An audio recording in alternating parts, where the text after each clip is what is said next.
चलिए अब देख लेते हैं खबरें विस्तार से। और इसी बीच एक बड़ी खबर हजारीबाग से आ रही है, जहां ट्रक में लगी आग से बरही चौक पर अफरा तफरी मच गई। हजारीबाग के बरही में धू धू कर ट्रक जला, डीजल टैंक फटने से ट्रक में आग लगी है। ये बड़ी खबर आपको बता रहे हैं, तस्वीरें आपके सामने, ये देखिए एक्सक्लूसिव तस्वीर आपको मौकाए वारदात की दिखा रहे हैं।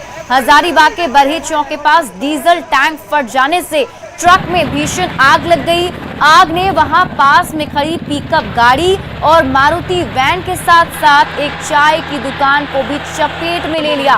सभी गाड़ियां और चाय की दुकान जल गई हैं, लेकिन राहत की बात यह है कि इस घटना में किसी को भी कोई भी हताहत नहीं हुआ है।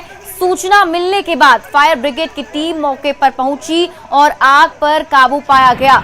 डीजल टैंक कैसे फटा, इस कारण का अभी तक पता नहीं चल पाया है, पर वहां मौजूद लोगों का कहना है कि दो ट्रक के आपस में टकरा जाने से एक ट्रक का डीजल टैंक फट गया, जिससे ये आग लग गई। 40 मिनट में खबर हुआ हमको, हम तुरंत सूचना बिजली ऑफिस को दिए। बिजली ऑफिस लगभग हमको लगता है 1 घंटा तक नहीं खोला, किसी वहाँ आदमी खड़ा कर दिए, बिजली ऑफिस का कोई ध्यान नहीं था। उसके बाद थाना फ़ोन के, बरही थाना सरकारी नंबर में थाना अग्निशमन को फ़ोन किया।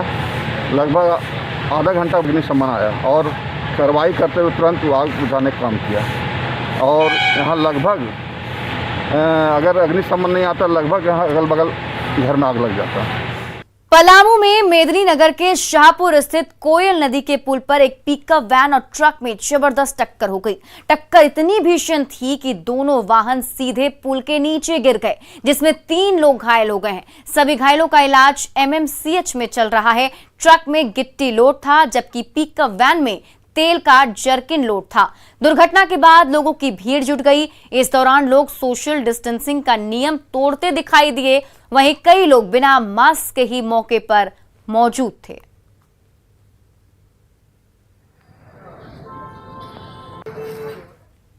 और सिमडेगा के बानों में कल रेल हादसा हुआ। इसमें हटिया राउरकेला पैसेंजर ट्रेन का इंजन स्लिप साइडिंग को तोड़ते हुए देव नदी में जा गिरा। गनीमत रही कि इसकी बोगी इंजन से अलग हो गई थी, नहीं तो बड़ा हादसा हो सकता था। हादसा सिमडेगा में कनरवा स्टेशन के पास हुआ। दरअसल बानो स्टेशन से रवाना होने के बाद ट्रेन कनरवा स्टेशन से निकली, लेकिन गलती से ट्रेन को डेड ट्रैक पर भेज दिया गया, जिसके बाद इंजन डेड ब्रेकर से टकराई और देव नदी में चली गई। इस ट्रेन में करीब 200 यात्री सवार थे। हादसे के बाद रेलवे के तमाम अधिकारी मौके पर पहुंचे और रेस्क्यू में जुट गए। घटना के बाद लोको पायलट सुरक्षित थे। वहीं सभी यात्रियों को कनरवा स्टेशन में रोका गया और बस से राउरकेला के लिए रवाना किया गया। इस दौरान रेल यात्रियों के लिए सभी सुविधा का ख्याल भी रखा गया और उन्हें भोजन पानी भी दिया गया।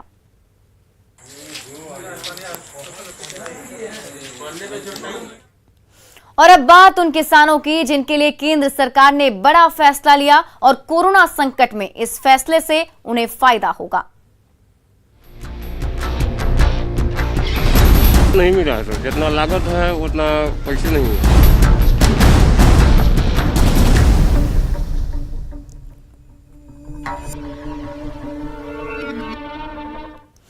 कोरोना संकट के बीच खाद के दाम को लेकर परेशान किसानों को पीएम मोदी ने बड़ी राहत दी है। किसानों के हित में डीएपी खाद पर 140% तक सब्सिडी बढ़ा दी गई है, जिससे देश भर के किसानों को बड़ी राहत मिलेगी। डीएपी पर अब 500 रुपए की जगह 1200 रुपए प्रति बोरी की सब्सिडी मिलेगी, जिससे किसानों को अब 2400 रुपए की जगह अब आधे दाम में सिर्फ 1200 रुपए में डीएपी की बोरी मिलेगी। सब्सिडी की राशि कभी एक बार इतनी नहीं बढ़ाई गई है। केंद्र सरकार ने खाद की मूल्य वृद्धि का सारा बोझ उठाते हुए किसानों को बड़ी राहत दी है।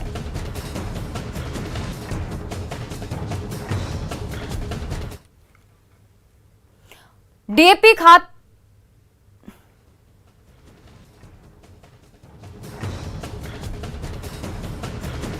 और डीएपी खाद पर 140% की सब्सिडी देने के पीएम मोदी के फैसले का रांची के किसानों ने स्वागत किया है। कोरोना से परेशान किसानों ने अपनी समस्याओं को भी साझा किया। कांके प्रखंड के किसानों से बात की हमारे सहयोगी संजय कुमार सिन्हा ने। कितने ही विपरीत क्यों ना हो, देश का अन्नदाता कभी मेहनत करने से नहीं चूकता। बुधवार को जब प्रधानमंत्री ने डीएपी खाद को लेकर घोषणा की और 140% तक सब्सिडी देने की घोषणा की तो रांची के किसानों में भी उत्साह भर गया। हम इस समय खड़े हैं रांची के कांके प्रखंड के होचर गांव में, जहां आप देख सकते हैं कि किस तरह किसानी को लेकर उत्साह नजर आ रहा है। साथ ही सुबह से ही इस पर चर्चा मंथन चल रहा है और लोग प्रधानमंत्री के फैसले का स्वागत कर रहे हैं। प्रधानमंत्री का जो फैसला है, वास्तव में आप सुबह से ही ट्रैक्टर लेकर निकल गए, कैसे देख रहे हैं?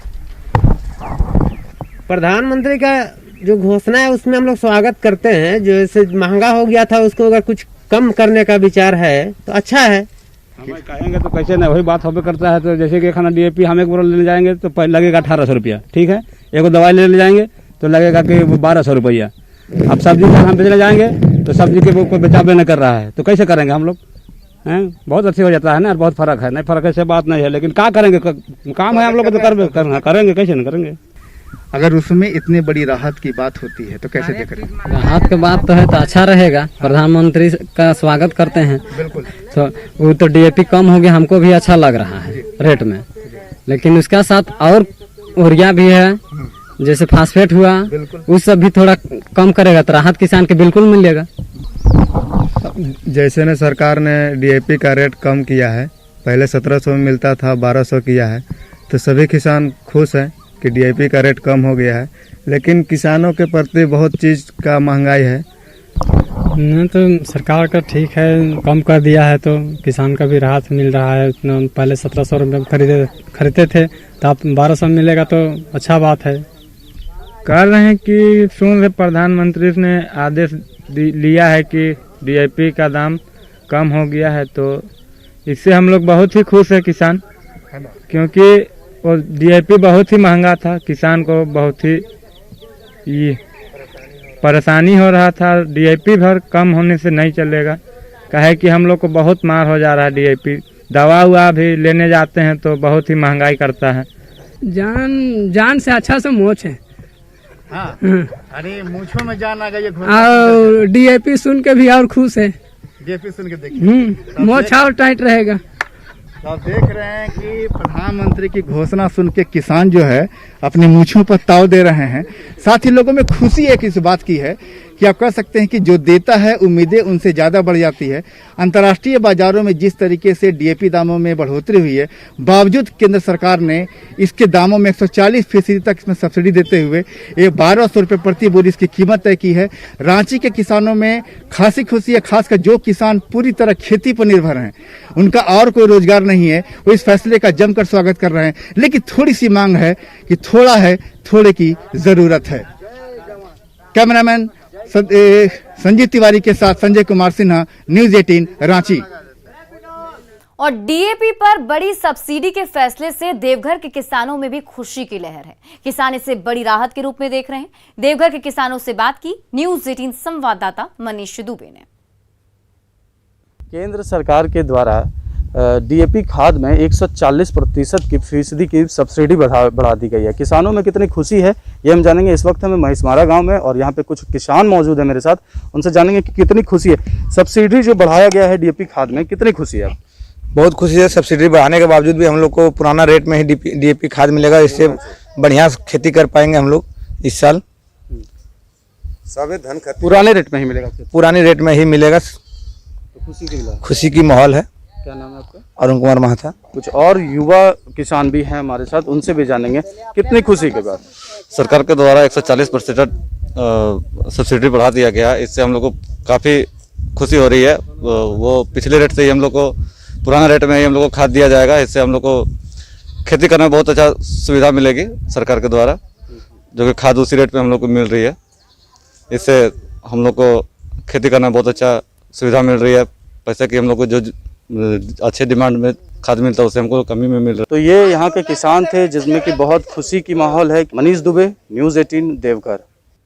और अब बात कोरोना की। देश भर में बढ़ते कोरोना के मामलों के बीच पीएम नरेंद्र मोदी आज एक बड़ी बैठक में शामिल होंगे। इस बैठक में पीएम कोरोना से ज्यादा प्रभावित 10 राज्यों के 54 जिलों के जिलाधिकारियों से चर्चा करेंगे।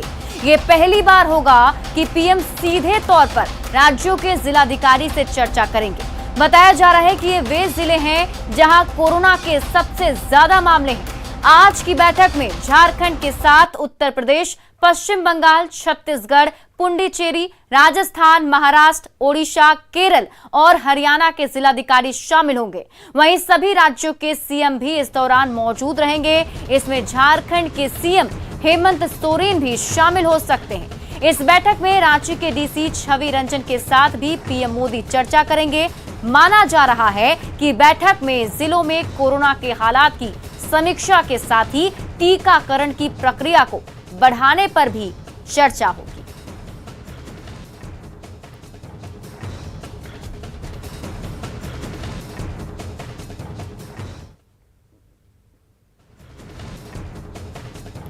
और इस खबर पर अधिक जानकारी के साथ हमारे सहयोगी ओम प्रकाश रांची से लाइव जुड़ चुके हैं। सीधे उनके पास चलते हैं। ओम प्रकाश, देखिए आज की बैठक बहुत ही अहम है और ऐसे वक्त में जब कोविड का संक्रमण बहुत बढ़ रहा है। वैसे में पीएम मोदी तो एक्शन में हैं ही, लोगों के साथ बैठकें कर ही रहे हैं। आज की बैठक किन मायनों में आपको थोड़ी अलग लगती है और क्या कुछ ज्यादा झारखंड पर फोकस किया जा सकता है?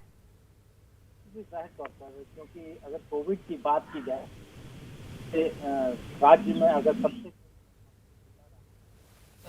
राज्य में अगर सबसे कोई प्रभावित जिला रहा है तो वो सूबे की राजधानी, तो इसी वजह से यहाँ की डीएम को भी इसमें सम्मिलित होने के लिए कहा गया है। देश भर से 54 जिलों के डीएम इसमें शामिल हो रहे हैं और वहीं पर 10 राज्यों के मुख्यमंत्री भी। तो अहम बात होगी क्योंकि एक साझा रणनीति तैयार हो सकती है। साफ तौर से अगर कहा जाए तो कोरोना से महामारी में जो जंग में हमारे सुरक्षा कवच हैं उन्हें किस तरह से अमली जामा पहनाया जा रहा है, इन सभी मुद्दों पर चर्चा होगी।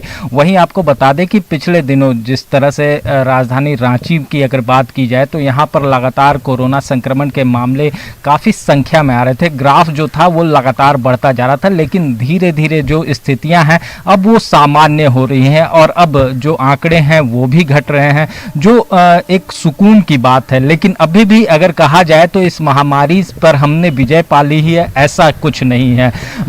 संख्याओं में भले इजाफा जो है वो कम हो गया हो, ग्राफ जो है वो गिर रहे हो, लेकिन लगातार जो आंकड़े हैं उन पर किस तरह से अंकुश लगाया जाए और ये महामारी पूरी तरह से कैसे खत्म हो, इसे लेकर एक रणनीति तैयार करने की ज़रूरत है। खासतौर से अगर बात की जाए तो टेस्टिंग और वैक्सीनेशन को लेकर जो ग्रामीण इलाके हैं वहाँ पर कैसे जागरूकता फैलाई जाए, इन सभी मुद्दों को लेकर भी इसमें चर्चा हो सकती है। क्योंकि हाल के दिनों में जो खबरें हमने देखी या जो हमने सुना या फिर देखा तो उसमें साफ तौर से ये बातें भी आ रही थी कि लगातार जो ग्रामीण इलाके हैं वहाँ पर लोगों में जागरूकता का अभाव है और इसे लेकर ही जो अवेयरनेस प्रोग्राम है वो जिला प्रशासन और सरकार के द्वारा चलाया जा रहा है। लेकिन अब उसमें प्रधानमंत्री इसी की समीक्षा भी कर रहे हैं कि खास तौर पर कौन कौन से ऐसे इलाके हैं जहाँ पर काम करने की ज़रूरत है। तो तमाम चीज़ों को और ख़ास करके अगर बात की जाए तो क्या कुछ परेशानियाँ हैं जिलों में, किन चीज़ों की कमी है, सरकार को क्या कुछ चाहिए संसाधन,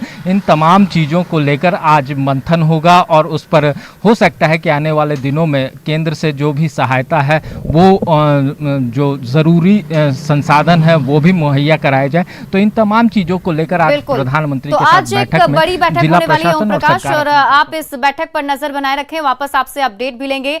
कोरोना को लेकर ये बड़ी बैठक है, खासतौर पर इसमें 100 जिलों के जो जिलाधिकारी हैं उनसे सीधे पीएम मोदी बातचीत करेंगे। पहली बार हो रहा है जब वहां के जिलों का वो हाल जानेंगे, कैसे वहां पर कोविड को लेकर जंग चल रही है और क्या कुछ कमी है उस पर भी ध्यान दिया जाएगा। बढ़ते आगे और अब बात झारखंड में कोरोना के संक्रमण की। लगातार संक्रमण वहां पर कम हो रहा है। कल राज्य में 40 दिनों बाद 24 घंटे में 2000 से कम यानी 1894 कोरोना के मरीज मिले हैं और 40 दिनों बाद यह आंकड़ा सामने आया है कि 2000 से कम मरीज मिले हैं। इससे पहले 9 अप्रैल को झारखंड में 1925 मरीज मिले थे और यहां पॉजिटिविटी रेट भी लगातार घट रही है। मतलब यह कि कम ही लोग संक्रमित हो रहे हैं। बुधवार को ये दर 3.86% रहा और इस तरह प्रत्येक 100 की जांच में 4 से भी कम लोग संक्रमित पाए गए। यानी कि 100 लोगों की जांच हुई तो उसमें 4 से कम लोग ही संक्रमित पाए गए हैं और 24 घंटे के भीतर 53 मरीजों की मौत इलाज के क्रम में हो गई। रांची की बात करें तो कल यहां 251 नए मरीज मिले, जबकि इससे 4 गुना से अधिक यानी 1200 मरीज स्वस्थ भी हुए। स्वस्थ होने के दर बढ़ने से अब राज्य में एक्टिव केस की संख्या घटकर 28,841 तक पहुंच गई है। राहत की बात यह है कि दूसरी लहर आने के बाद राज्य में कोरोना के मामले एक समय में 26 दिनों में दोगुने हो रहे थे, वहीं अब कोरोना के मामले दोगुने होने में 92 दिन लग रहे हैं। वहीं झारखंड का रिकवरी रेट राष्ट्रीय औसत से भी बेहतर हो गया है।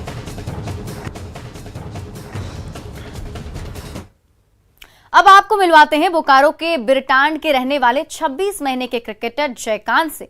जयकांत सही से बोल नहीं पाते, लेकिन जब बड़े बड़े शॉट लगाता है तो लोगों की बोलती बंद हो जाती है। 2.5 साल की उम्र में क्रिकेट का ऐसा जुनून है कि जब वो नहीं खेलता तो गुस्से से लाल हो जाता है, खाना छोड़ देता है। रोज सुबह और शाम को 1 घंटे क्रिकेट खेलता है। जयकांत को विराट कोहली की तरह ही क्रिकेटर बनने का जुनून सवार है। हर शॉट के साथ जोश में ऐसी आवाज लगाता है कि क्रिकेटर भी सुनकर खामोश हो जाते हैं। अभी से ही जयकांत पिता से हेलमेट, बैट, ग्लव्स मांगता है, लेकिन बाजार में उसके साइज का नहीं मिल पाया। खोजते खोजते पिता भी परेशान हो जाते हैं। जन्म के दौरान ही जयकांत के दोनों पैर ठीक नहीं थे। इलाज के बाद ठीक हुआ, उसके बाद से क्रिकेटर का जुनून सवार हो गया है। क्या तुमको चाहिए? हेलमेट, और उसको बोल और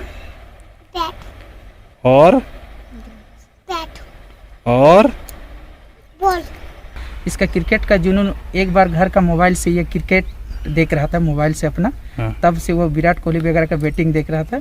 उसमें से वो तब उस समय अच्छा से बोल भी नहीं पाता था, लेकिन इशारा में बोला कि हमको चाहिए बैट। तब मैंने इसको खरीद के बैट दिया। उसके बाद ऐसा जनवरी स्टार्ट हुआ क्रिकेट में इसका जुनून। पर डे के सुबह शाम 1-1 घंटा करके क्रिकेट खेलता था। अब देखिए इसका वीडियो में कितना निखार आ रहा है धीरे धीरे। क्या ना, खुद ही इसका जुनून खुद ही था। मैंने इसको प्रेस कभी नहीं किया कि तुम क्रिकेट खेलो सो। इसका पागलपन जैसा हो गया क्रिकेट खेलने के लिए। फिलहाल इस बुलेटिन में बस इतना ही, लेकिन न्यूज़ 18 बिहार झारखंड पर खबरों का सिलसिला लगातार जारी है।